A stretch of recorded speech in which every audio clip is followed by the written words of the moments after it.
एक और यूपी में सियासी मुगले आजम जारी है तो वहीं दूसरी ओर बीजेपी हिंदुत्व के कार्ड के साथ एक बार फिर पुराना मैजिक दोहराने की तैयारी कर रही है। अपने 2 दिनों के वाराणसी दौरे पर पीएम मोदी ने आध्यात्म की बात की, विकास की सौगात दी। पीएम मोदी ने वाराणसी के विकास का जिक्र किया और देश को काशी मॉडल अपनाने की नसीहत दी।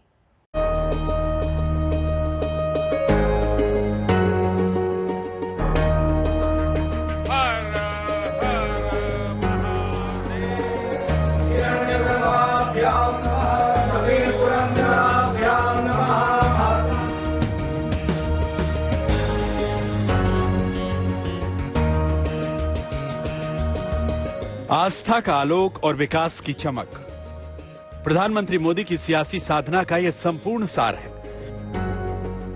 यही वजह है कि पीएम मोदी ने 2 दिनों के वाराणसी दौरे पर आस्था और विकास दोनों का शानदार संगम दिखाया है। वाराणसी के स्वरवेद महामंदिर में सदगुरु सदाफल देव की प्रतिमा पर पीएम मोदी ने फूल चढ़ाए और फिर वाराणसी की उस विकास गाथा का जिक्र किया जो आज पूरे देश को दिशा दिखा रही है। जहां बीज होता है, वृक्ष वहीं से विस्तार लेना शुरू करता है। और इसलिए आज जब हम बनारस के विकास की बात करते हैं तो इससे पूरे भारत के विकास का रोड मैप भी बन जाता है। बड़े वाहन और बाहर की गाड़ियां। प्रधानमंत्री मोदी ने वाराणसी में सनातन संस्कारों की बात की, धर्म नगरी में नई शुरुआत की और कर्म के जरिए बदलाव की सौगात दी। सुंदरीकरण का काम हुआ है। पीएम मोदी ने बीजेपी शासित 12 राज्यों के मुख्यमंत्रियों के साथ बैठक की, उनके राज्यों में चल रही योजनाओं की समीक्षा की और विकास कार्यों को लेकर सभी मुख्यमंत्रियों को नसीहत दी। पीएम मोदी के साथ बैठक में यूपी, गुजरात, गोवा, हरियाणा, हिमाचल प्रदेश, एमपी, असम, अरुणाचल प्रदेश, कर्नाटक, मणिपुर और त्रिपुरा के मुख्यमंत्री शामिल रहे। विकास को लेकर ये पीएम मोदी की संकल्पना की ही झलक है कि काशी विश्वनाथ कॉरिडोर के लोकार्पण के बाद प्रधानमंत्री सोमवार देर रात एक्शन में नजर आए। सीएम योगी के साथ उन्होंने काशी विश्वनाथ कॉरिडोर का मुआयना किया। पीएम ने बनारस की गलियों में विकास कार्यों का जायजा लिया। रात के 1:15 बजे बनारस रेलवे स्टेशन पहुंचे। काशी में प्रधानमंत्री मोदी ने कल से आज तक के बीच भक्ति और विकास का जो समागम पेश करने की कोशिश की, उसे आज उन्होंने एक बार मुखर होकर कहा भी। कल रात 12 साढ़े 12 बजे के बाद जैसे ही मुझे अवसर मिला, मैं फिर निकल पड़ा था। अपनी काशी में जो काम चल रहे हैं, जो काम किया गया है, उनको देखने के लिए निकल पड़ा था। गौदौलिया में जो सुंदरीकरण का काम हुआ है, वो वाकई देखने योग्य बना है। इस बदलाव से काशी ने ये दिखाया है कि इच्छा शक्ति हो तो परिवर्तन आ सकता है। प्रधानमंत्री बनने के बाद से ही मोदी के संकल्प से वाराणसी में विकास को सिद्ध करके दिखाया गया है और इसी संकल्प के दम पर वो स्वराज के साथ सुराज लाने की बात कह रहे हैं। आज आजादी के अमृत काल में भारत के लिए जितना महत्वपूर्ण स्वराज है, उतना ही महत्वपूर्ण सुराज भी है। हम दोनों का रास्ता भारतीय ज्ञान, विज्ञान, जीवन शैली और पद्धतियों से ही निकलेगा। उधर काशी में पीएम मोदी के इस दौरे को यूपी चुनावों में बेड़ा पार करने की कोशिश के लिहाज से भी देखा जा रहा है। लेकिन यह बात साफ है कि काशी कॉरिडोर के साथ पीएम मोदी ने वाराणसी को बदल देने की ऐसी सौगात दी है जो सियासत से कहीं ज्यादा बड़ी है। ऐश्वर्या पालीवाल, समर श्रीवास्तव, हिमांशु मिश्रा के साथ कुमार अभिषेक, वाराणसी, आज तक।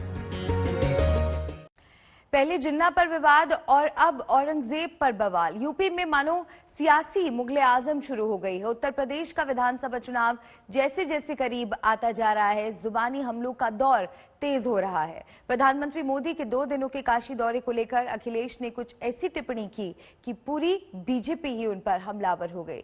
बीजेपी नेताओं ने अखिलेश की सोच को औरंगजेब जैसा बताया तो अखिलेश यादव ने लाल टोपी वाले तंज की नई व्याख्या की और बीजेपी नेताओं के खून का रंग पूछ लिया।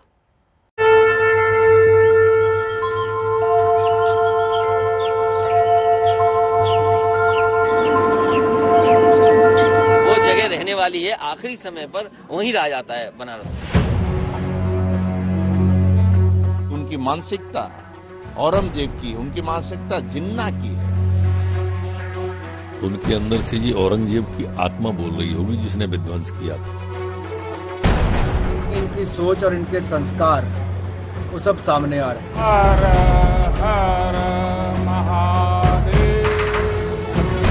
अखिलेश यादव पर हमले की ये नई किस्त है। बीजेपी नेताओं के बयानों की लंबी फहरिस्त है। कोई अखिलेश को औरंगजेब की सोच का अगुवा बता रहा है तो किसी को अखिलेश में औरंगजेब की आत्मा का वास नजर आ रहा है। तो अखिलेश जिन्ना प्रेम को लेकर पहले ही बीजेपी के निशाने पर है। अब इतिहास का एक और किरदार अखिलेश पर हमले का नया हथियार बन गया है। शर्म की बात है कि अखिलेश यादव जी सपा के मुखिया प्रधानमंत्री पर ओछी टिप्पणी करते हैं। यह दर्शाता है कि उनकी मानसिकता औरंगजेब की, उनकी मानसिकता जिन्ना की है। इन्हीं मित्रों, उनकी सोच राम भक्तों पर जिस प्रकार गोलियां चलवाएं वही उनकी सोच है। मैं तो ईश्वर से प्रार्थना करूंगा कि इस प्रकार के टिप्पणी करना गरीब माफ नहीं करेगा, प्रदेश वाले माफ नहीं करेंगे। दरअसल अखिलेश यादव नहीं बोल रहे हैं, उनके अंदर से जी औरंगजेब की आत्मा बोल रही होगी जिसने विध्वंस किया था। जिस तरह से औरंगजेब ने अपने पूरे परिवार को गद्दी के लिए हाशिए पर पहुंचा दिया था ना, उसी तरह से अखिलेश जी ने भी अपने पूरे परिवार को, चाचा ताऊ पिता को हाशिए पर पहुंचा दिया है। सत्ता के लिए वो कुछ भी करते हैं। तो ये उनकी आत्मा बोल रही है। अब उनके भाग्य में ये शुभ काम तो है नहीं, गंगा का जल तो उनके भाग्य में है नहीं, टोटी का जल है। तो पहले जानते हैं कि अखिलेश यादव ने ऐसा क्या बोल दिया कि बैठे बैठे बीजेपी को हमले का मौका दे दिया। बनारस में आज प्रधानमंत्री और 1 महीने का कार्यक्रम वहाँ रखे जा रहे हैं। बहुत अच्छी बात है। 1 महीना नहीं, 2 महीना, 3 महीना वहीं रहे, अच्छी बात है। वो जगह रहने वाली है, आखिरी समय पर वहीं रह जाता है बनारस। अखिलेश यादव ने यह कटाक्ष पीएम मोदी के काशी दौरे को लेकर किया। चुनावी माहौल में बीजेपी ने इसे बड़ा मुद्दा बना दिया। वाराणसी में पीएम मोदी के बयान का हवाला लिया। पूरी बीजेपी ने अखिलेश यादव के खिलाफ मोर्चा खोल दिया। अखिलेश यादव जी इस तरह का बयान देते हैं जो उनके सोच और उनके संस्कारों को दिखाता है।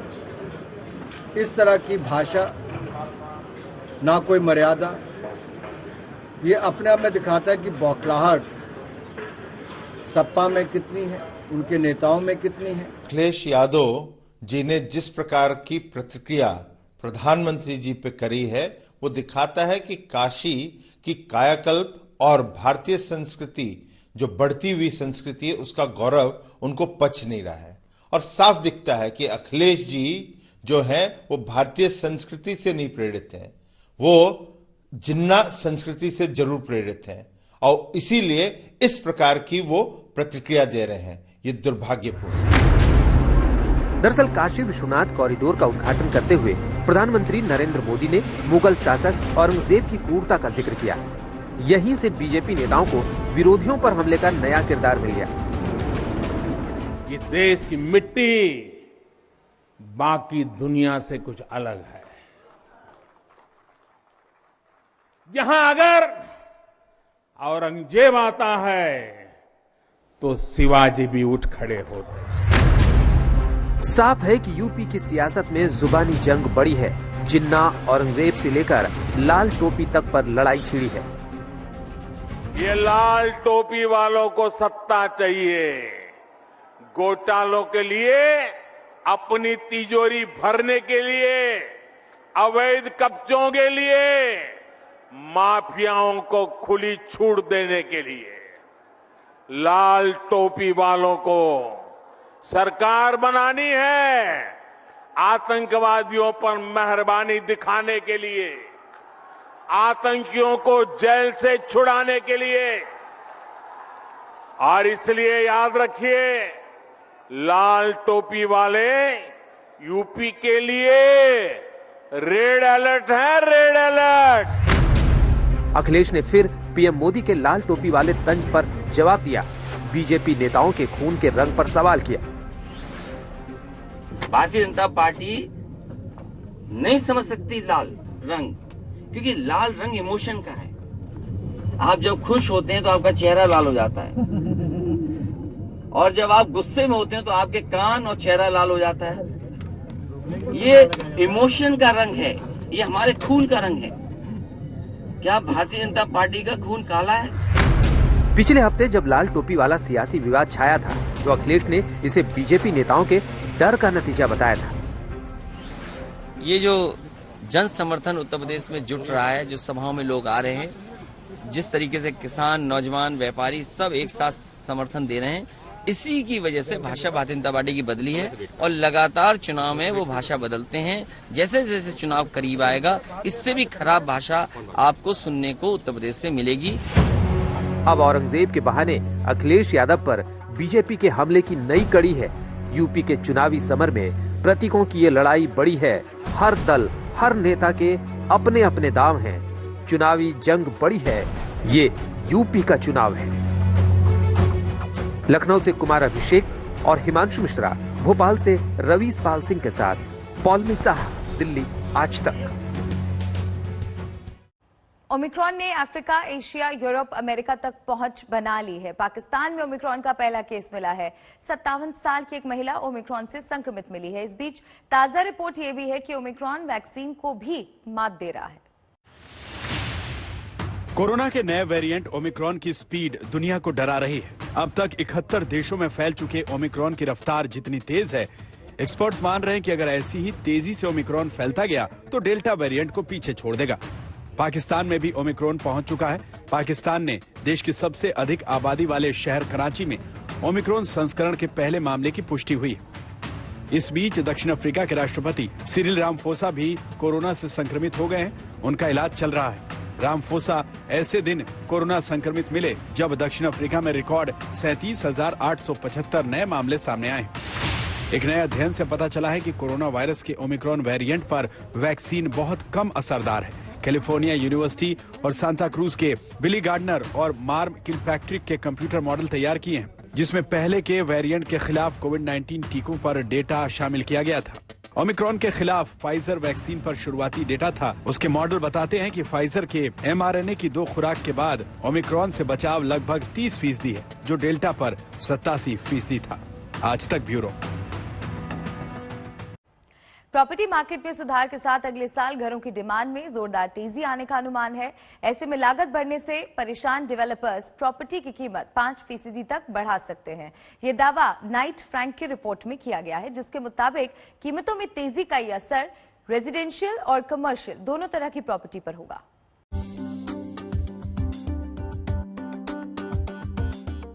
The policy repo rate remains unchanged at 4%. And the stance remains accommodative as long as necessary to revive and sustain growth. RBI के इस फैसले से तय हो गया है कि कम से कम फरवरी तक तो सस्ती ब्याज दरों का दौर जारी रहेगा। जाहिर है कि न्यूनतम स्तर पर लुढ़क चुके होम लोन रेट्स ने ही कोरोना के बावजूद रियल एस्टेट की रिकवरी में मदद की है। अब इनके आगे भी निचले स्तर पर बने रहने से रियल एस्टेट को रफ्तार पकड़ने में मदद मिलेगी। फिलहाल जो बैंक सबसे कम रेट पर होम लोन दे रहे हैं उनमें शामिल हैं SBI, जहां होम लोन की ब्याज दर 6.8 से लेकर 7.3% तक है। HDFC होम लोन पर 6.25 से 7.15% तक की ब्याज दर ले रहा है। बैंक ऑफ बड़ौदा में 6.5 से 7.85% पर होम लोन मिलेगा। ICICI बैंक 6.70 से लेकर 7.40% की ब्याज दर पर होम लोन देगा। यूनियन बैंक 6.40% की शुरुआती ब्याज दर के साथ होम लोन दे रहा है। जाहिर है इसके पहले कभी इतनी सस्ती ब्याज दर पर होम लोन नहीं मिला है। ऐसे में उम्मीद है कि नए साल की शुरुआत में भी प्रॉपर्टी मार्केट में बिक्री में तेजी बनी रहेगी। जो सेल्स मोमेंटम हमने 2021 में देखा था वो कंटिन्यू करेगा 2022 में, लेकिन हम एक्सपेक्ट करते हैं कि प्राइसेस अब यहां से इंक्रीज करेगा। इंडस्ट्री इंडिकेटर्स जो हम ट्रैक करते हैं, many of the industry indicators like affordability, consumer sentiments, developer sentiments, land prices, construction cost, ये सब पैरामीटर्स शो कर रहे हैं कि अब प्राइसेस यहां से बढ़ेगा, हाउस प्राइसेस। वैसे घर खरीदने के लिए दिसंबर भी ज्यादा बेहतर साबित हो सकता है, क्योंकि नाइट फ्रैंक की हालिया रिपोर्ट के मुताबिक अगले साल घरों के दाम 5% बढ़ सकते हैं। साथ ही अगले साल घरों की डिमांड में बढ़ोतरी का अनुमान भी इस रिपोर्ट में लगाया गया है। माना जा रहा है कि बड़े मकानों और बेहतर सुविधाओं की जरूरत और तुलनात्मक रूप से कम कीमतें ग्राहकों को मकान खरीदने का फैसला करने में मदद करेंगी। मार्केट में काफी पॉजिटिविटी नजर आ रही है। उसका कई कारण है। एक तो स्ट्रक्चरल रिफॉर्म्स की तरह जो जीएसटी हुआ या रेरा आने के बाद जो पॉजिटिविटी और जो एक ट्रांसपेरेंसी आई है मार्केट्स में, उससे भी काफी कॉन्फिडेंस इस रियल एस्टेट सेक्टर में दोबारा वापस आने लगा। रियल बायर्स जो है अब इवन अंडर कंस्ट्रक्शन प्रॉपर्टीज भी खरीदने की ओर बढ़ रहे हैं। रियल एस्टेट में काफी तेजी देखने को मिली है। रेडी टू मूव जो स्टॉक था वो डेवलपर्स का काफी ज्यादा लिक्विडेट हो गया है। अब डेवलपर्स जो नए प्रोजेक्ट लॉन्चिंग में डर रहे थे, नए प्रोजेक्ट्स लेके नहीं आ रहे थे, उनकी सप्लाई भी अब मार्केट में आई है। तो डेवलपर्स फेस्टिवल सीजन, चूंकि दिसंबर तक फेस्टिवल सीजन कहा जाता है, तो ऐसे टाइम में सभी डेवलपर्स बायर को अपनी तरफ खींचने के लिए नई नई स्कीम्स लेकर आ रहे हैं। नाइट फ्रैंक की रिपोर्ट में दावा किया गया है कि अगले साल रेजिडेंशियल के साथ ही कमर्शियल प्रॉपर्टी और ऑफिस स्पेस की बिक्री में भी बढ़ोतरी होगी। जिस तरह से देश में आईटी सेक्टर लगातार छलांग लगा रहा है, उसे देखकर आसानी से ये यकीन किया जा सकता है कि लोगों को ऑफिस की भी जरूरत होगी और फिर नौकरी मिलने के बाद घर खरीदना भी उनकी प्राथमिकता बन जाएगी। आदित्य के राणा, आज तक। जम्मू कश्मीर में आतंकवादियों के खिलाफ सेना का ऑपरेशन जारी है। पुलवामा में सुरक्षा बलों ने एक आतंकवादी को मार गिराया है। एनकाउंटर राजपुरा इलाके में हुआ। संदिग्ध गतिविधियों की सूचना पर इलाके में घेराबंदी की गई। दोनों तरफ से फायरिंग हुई और एक दहशतगर्द मारा गया। कल पुंछ में भी एक आतंकी को सुरक्षा बलों ने ढेर किया था। अशरफ वानी मेरे सहयोगी मेरे साथ फोन लाइन पर जुड़ गए हैं। अशरफ, इस एनकाउंटर से जुड़ी और क्या अहम जानकारी आपके पास? मलिका, ये इनकाउंटर रात में शुरू हुआ था जब सुरक्षा बलों को जानकारी मिली थी कि जमपथरी एक दूर-दराज गांव है, पुलवामा जिले का राजपुरा इलाके में आता है। वहां पर जो है एक आतंकी छुपा हुआ है। उसके बाद सुरक्षा बलों ने साझा तौर पर, जिसमें जम्मू कश्मीर पुलिस, सीआरपीएफ और सेना के लोग शामिल थे, पूरे इलाके की घेराबंदी की और उस आतंकी को सरेंडर करने के लिए कहा गया, लेकिन उसने वहां से गोली चलाई, जिसकी जवाबी कार्रवाई में वो मारा गया है। शक जताया जा रहा है कि एक ही आतंकी यहाँ छुपा हुआ था जो इस मुठभेड़ में मारा गया है, लेकिन कहीं न कहीं जहाँ एक तरफ जम्मू कश्मीर पुलिस पर लगातार जो है आतंकी हमले हो रहे हैं और उनको निशाना बनाया जा रहा है, उनकी तरफ से इस कार्रवाई के बाद कहीं न कहीं न सिर्फ सुरक्षा बलों का मनोबल बढ़ा है, बल्कि साथ ही साथ जम्मू कश्मीर पुलिस का। और ये जिस अंदाज से लगातार, जैसे आपने कहा कि पिछले कई दिनों से लगातार जो है आतंकवादियों के खिलाफ ऑपरेशनों में तेजी लाई गई है और पुलिस बस पर हमले के बाद ये तेजी जो है, इसमें सुरक्षा बलों की तरफ से कोई कमी नहीं जा रही है और ऑपरेशन जो है लगातार जारी है। और यही कारण है कि कल पुंछ में एक आतंकी मारा गया और आज जो है पुलवामा जिले के राजपुरा इलाके में ये दूसरा आतंकी मारा गया है।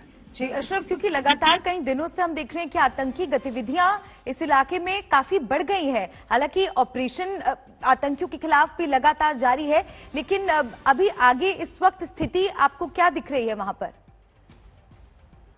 दरअसल मलिका, जब सर्दियां शुरू होती है, पहाड़ों पर बर्फबारी शुरू होती है, तो उसके बाद जो है एक बदलाव जो जम्मू कश्मीर में पिछले कई दशकों से देखा गया है और सालों से, वो यही है कि जो गर्मियों के दौरान जितने भी आतंकी जंगलों में छुपे रहते हैं, पहाड़ी इलाकों में हाइडआउट्स बनाते हैं, उनको कहीं न कहीं वहां से निकलना पड़ता है ठंड के कारण और बर्फबारी के कारण। वो रिहायशी इलाकों के बीच आते हैं और जिस अंदाज से खुफिया तंत्र काम कर रहा है जम्मू कश्मीर पुलिस और सुरक्षा बलों का, उनके पास सब गतिविधियों की जानकारियां मिलती हैं। मोबाइल ऑपरेटर्स हो या जो फिर मोबाइल फोन्स हो, उनको भी ट्रैक किया जाता है। तो इस कारण से जो है लगातार सुरक्षा बलों को सफलताएं मिल रही हैं। और हमने देखा है हर साल जो है दिसंबर जनवरी के महीने में इस तरह की मुठभेड़ें बढ़ जाती है और वजह ये होती है कि हाईडआउटों से और जंगलों से जो आतंकी छुपे रहते हैं गर्मियों के दौरान वो रिहायशी इलाकों में आते हैं। जी, शुक्रिया अशरफ, तमाम जरूरी जानकारी दर्शकों तक पहुंचाने के लिए। आप नजर बनाए रखिएगा, आगे भी आपका रुख करते रहेंगे। आगे बढ़ते हैं। भारत में महाराष्ट्र और दिल्ली से ओमिक्रॉन पर चौंकाने और डराने वाली रिपोर्ट सामने आई है। देश की राजधानी दिल्ली में एक साथ 4 ओमिक्रॉन के मामले आए हैं। इसी के साथ दिल्ली में ओमिक्रॉन के केस बढ़कर 6 हो गए हैं, जबकि देश में ओमिक्रॉन के सबसे ज्यादा 28 केस महाराष्ट्र में है। महाराष्ट्र में 8 नए मामलों के साथ ओमिक्रॉन के ताजा विस्फोट की खबर सामने आई है और देश में ओमिक्रॉन के मामलों की संख्या बढ़कर हो गई है 57। तो संभल जाइए, ओमिक्रॉन खतरा बड़ा है।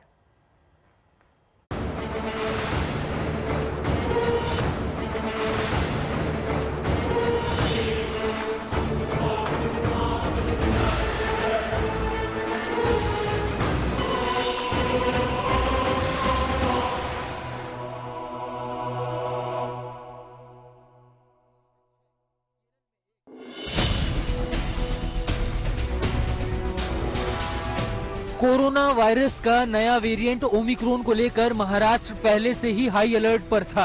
एयरपोर्ट पर विदेश से आने वाले तमाम यात्रियों पर तगड़ी निगरानी रखी जा रही थी। उसके बावजूद भी महाराष्ट्र में ओमिक्रॉन जैसे विस्फोट सा हो गया।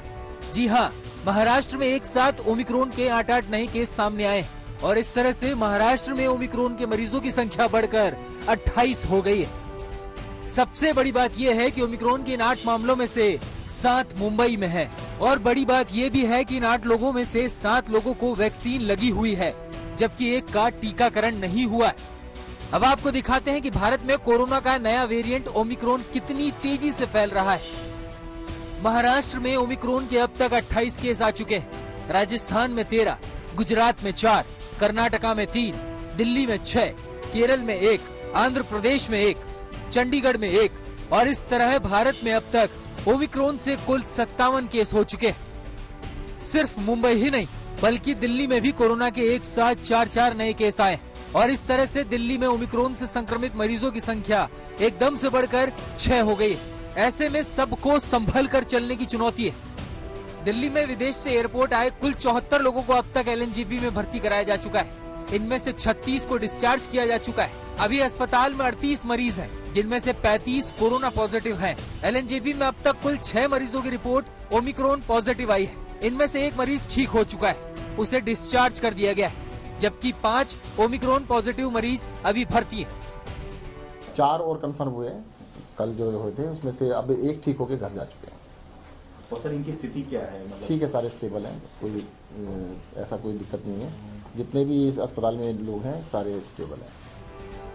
हम आपको बता दें कि पिछले साल 20 दिसंबर को कोरोना के डेल्टा वेरिएंट की पहचान हुई थी और कुछ ही महीनों बाद यानी अप्रैल 2021 में भारत में डेल्टा के चलते कोरोना महामारी की दूसरी लहर देखने को मिली, जबकि अमेरिका, इंडोनेशिया और यूरोप के कई देशों में डेल्टा वेरिएंट से लाखों मौतें दर्ज की गई और अब ओमिक्रॉन वेरिएंट दुनिया के 71 देशों में फैल चुका है।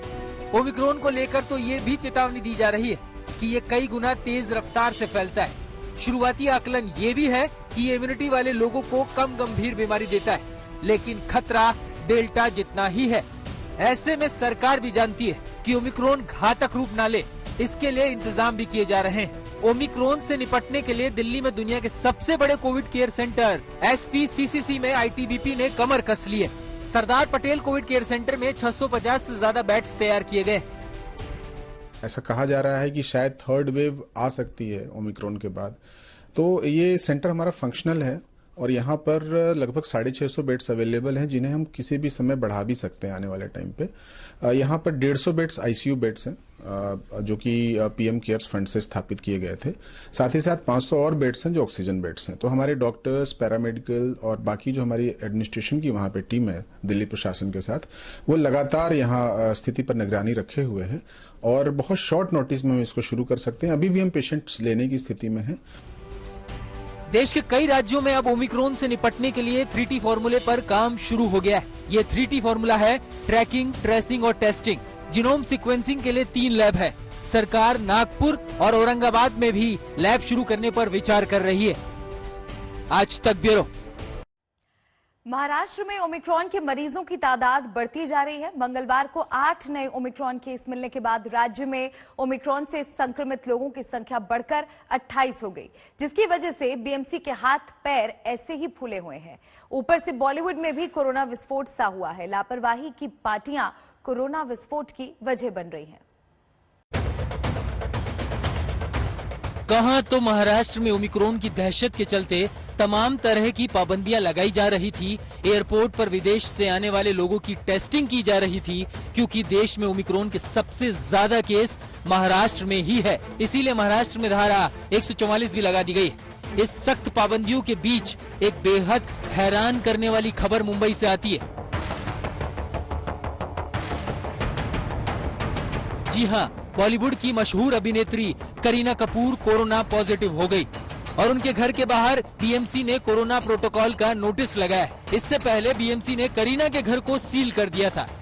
करीना के घर के बाहर लगे नोटिस में लिखा है कि इस एरिया में एक इंसान को कोरोना हुआ है, इसीलिए सुरक्षा को ध्यान में रखते हुए निर्बंध लगाए गए। अगर कोई नियमों को तोड़ने की कोशिश करता है तो लीगल एक्शन लिया जाएगा। बीएमसी ने न सिर्फ करीना कपूर बल्कि अभिनेत्री अमृता अरोड़ा की कोरोना रिपोर्ट पॉजिटिव आने पर उनके फ्लैट को भी सील कर दिया था। दोनों ही एक्ट्रेस अभी क्वारंटीन है। बीएमसी ने करीना कपूर और अमृता अरोड़ा की बिल्डिंग में कोविड टेस्टिंग कैंप भी लगा दिया है। हम आपको बता दें कि सोहेल खान की पत्नी सीमा खान और संजय कपूर की पत्नी महीप कपूर की रिपोर्ट भी कोरोना पॉजिटिव आई है। हाल ही में करण जौहर ने कभी खुशी कभी गम के 20 साल पूरे होने पर पार्टी रखी थी। इसी पार्टी में अर्जुन कपूर, करिश्मा कपूर, आलिया भट्ट, मलाइका अरोड़ा भी शामिल हुए थे। करीना कपूर के संपर्क में आए 30 लोगों का RT-PCR कराया गया है। करण जौहर से पहले अनिल कपूर की बेटी रिया कपूर के घर भी पार्टी हुई थी, जिसमें करिश्मा कपूर और मलाइका अरोड़ा भी मौजूद थी। बताया जा रहा है कि बीएमसी करीना और अमृता के इस रवैये से खुश नहीं है और बीएमसी को अंदेशा है कि जिस तरह से ये लोग पार्टियों में गए हैं, कहीं कोरोना संक्रमण की सुपर स्प्रेडर न बन जाए। करीना कपूर और अमृता अरोड़ा के पॉजिटिव आने के बाद सबसे पहले तो बीएमसी ने अलग अलग टीमें बनाई, क्योंकि ये आम लोग नहीं है, ये एक बड़े सेलिब्रिटी है, ये एक पब्लिक फिगर है। 8 दिसंबर के बाद जब ये पार्टी हुई, जो गेट टुगेदर हुआ करण जौहर के घर पर, उसके बाद ये कई अन्य जगह पर गए थे, कुछ इवेंट्स में भी शामिल हुए थे और साथ ही कुछ लोगों से भी मिले थे। इसलिए उन सब का कॉन्टेक्ट ट्रेसिंग करना बहुत ही ज्यादा इम्पोर्टेंट है। सबसे पहले तो करीना कपूर के घर को और अमृता के घर को बीएमसी ने सील किया। वहां पर घर के बाहर यानी कि बिल्डिंग के बाहर एक बैनर भी लगा है। बैनर में ये लिखा है कि इस बिल्डिंग में एक शख्स कोरोना पॉजिटिव आया है और सारे बिल्डिंग मेंबर्स को अब अपना RT-PCR टेस्ट कराना चाहिए और इसी के चलते इस पूरे बिल्डिंग को सील किया जा रहा है। बॉलीवुड स्टार्स ऐसे वक्त में कोरोना पॉजिटिव हुए हैं जब ओमिक्रॉन के खतरे का अलार्म दुनिया भर में बज रहा है। मुंबई से सौरभ वक्तानिया के साथ आज तक ब्यूरो।